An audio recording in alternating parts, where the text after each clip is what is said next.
actuel ne peut pas fonctionner parce qu'il faut un médecin. Eh bien, mettez-le en place. Nous exigeons un scanner médical. Vous devez l'entendre. Il n'y aura pas de négociation. C'était le 28 février dernier, la ministre de la Santé, Agnès Buzyn, était interpellée par Olivier Goudet.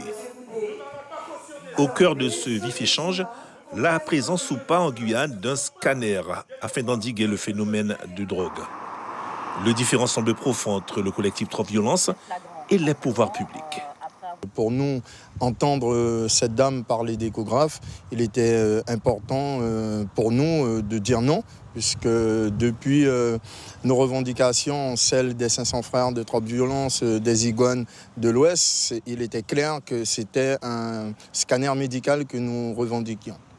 Un scanner réclamé de longue date par certains collectifs citoyens et qui, selon Trop Violence, aurait fait l'objet de surenchères lors des mouvements sociaux de mars et avril 2017.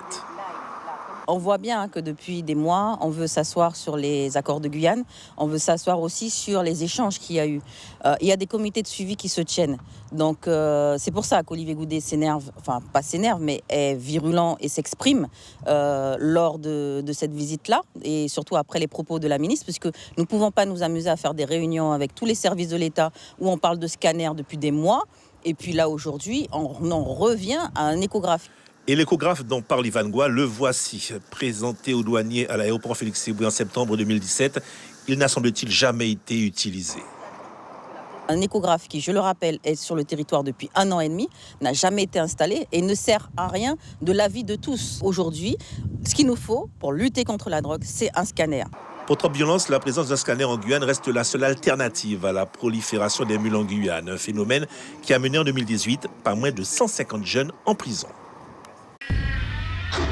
Suivez l'info sur Guyane la Première, télé, radio et Internet.